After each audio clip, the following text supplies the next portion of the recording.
Okay, Nangidef. Okay, okay, my name is Acheng Akumu.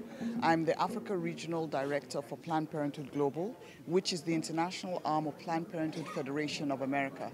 We have been working in Africa and Latin America for the past 50 years, implementing through partnerships, through trust-based partnerships, programs with regards to advocacy, policy change, service delivery, as well as youth engagement and innovative self-care programs.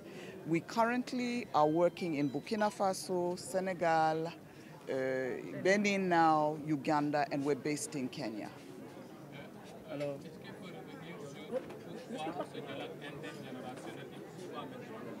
okay, can you just resume why are we doing this intergenerational dialogue today? Well, it's really important. We have been asked to do this because the youth are the most important population on this continent.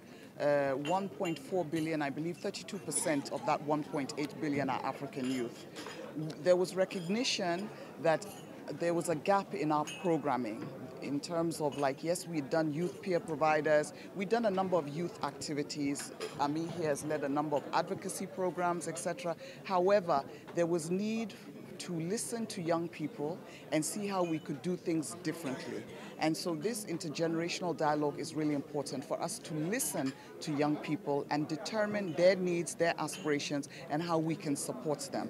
After all, the youth are the future. Part of Planned Parenthood is the planning.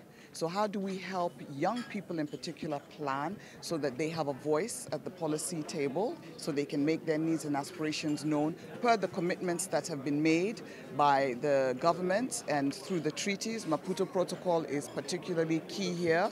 Maputo Protocol Article 14, Section 2C is really key. That gives young people voice, as well as other international commitments. It's really important that young people are in charge of their destinies, their culture, and their bodies, else you will not be able to grow the economy. So it's really important that intersectionality in terms of understanding the needs and the importance of young people knowing, one, their health rights, and then exercising them so that we can have a prosperous future in Africa. I think the first step is information. Young people need to have accurate information. There's a lot of misinformation out there on the internet. So part of our job is to arm, equip, train young people on the information, the access to the services that they are entitled to by the government. That's really important. Number two is then how to exercise these rights.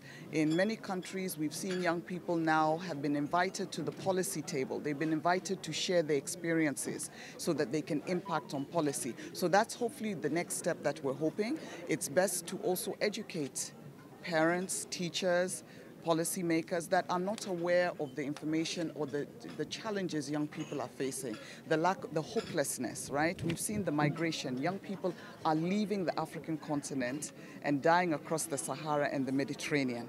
Okay, so we have to make that link, you know, in terms of healthy young people and employability, right? In order to seek the economic opportunities, young people must be healthy. So I think it's really important that we continue to train, equip, and inform young people about their rights, and then they learn how to exercise. That's where Ami's program comes in terms of the advocacy. Okay, to exercise those rights constructively with policymakers. So that's the impact that we seek to have. We've had some, but we want to do it constructively, but led by young people. That's why BILLI is our leader here, and other leaders in other parts of Africa that we have, and hopefully will build this movement. This BILLI Now is a movement. It's not a program, and it's across Africa. We've been able to launch chapters in the 5 countries that we work in, and the idea is that young people will all come together and have voice to push forward their aspirations and their needs once they have their health rights. Health is important, and then it goes to economic and other interests that young people have. Ils ont réussi un taux de recouvrement plus que satisfaisant. Les avocats qui en avaient dû verser,